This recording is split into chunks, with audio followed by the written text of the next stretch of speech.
Chapter 6, Accounting Periods and Other Taxes. We start out with 6.3.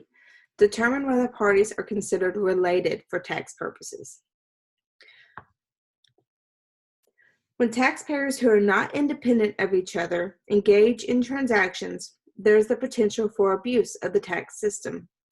To prevent this abuse, the tax law contains provisions that govern related party transactions.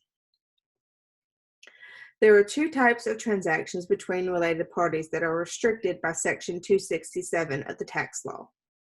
These transactions are sales of property at a loss and unpaid expenses and interest when one taxpayer is an accrual basis taxpayer and one is a cash basis. And we'll get into more details of those in a moment.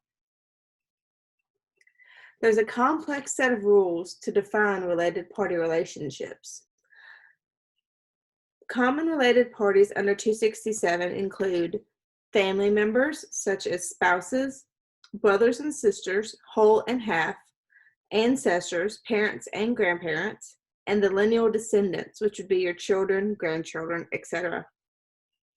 A corporation or an individual who directly or indirectly owns more than 50% of the corporation, two corporations that are members of the same controlled group, trusts, corporations, and certain charitable organizations.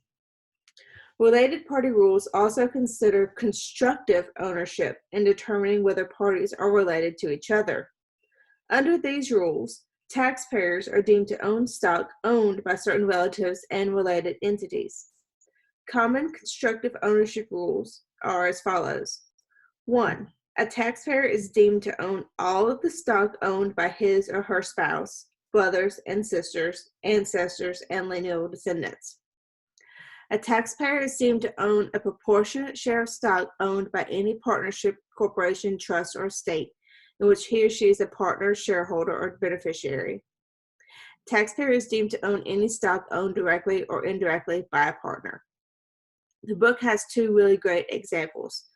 The first is that ABC Corporation is owned 40% by Andy, 30% by Betty, and 30% by Chi. Betty and Chi are married to each other. For purposes of related party rules, Andy is not a related party to the corporation because he does not own more than 50% of the corporation. Betty is a related party because she owns 60% of the company, her 30% directly and 30% indirectly through her husband's ownership. Using the same rule, Chi is also a related party because he also is considered to own 60% of the company, 30% directly and 30% indirectly through his wife.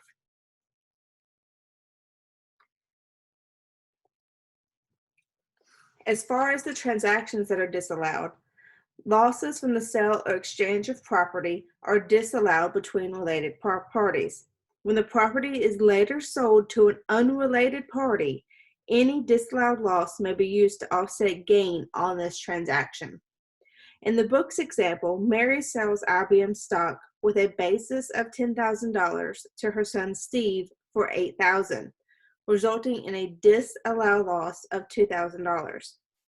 3 years later, Steve sells stock to Kim, an unrelated party, for $13,000. Steve has a gain on the sale of $5,000. The $13,000 he sold it for less his basis of $8,000 that he paid. However, only $3,000 of the gain is taxable because he's allowed to take the previously disallowed loss of $2,000. The other disallowed transaction is unpaid expenses and interest. Related taxpayers are prevented from engaging in tax avoidance schemes in which one taxpayer uses the cash method and the other uses the accrual method. For example, Ficus Corporation, an accrual basis taxpayer, is owned by Bill, an individual who uses the cash method of accounting for tax purposes. On December 31st, Ficus Corporation accrues interest expense of $10,000 on a loan from Bill, but the interest is not paid to him.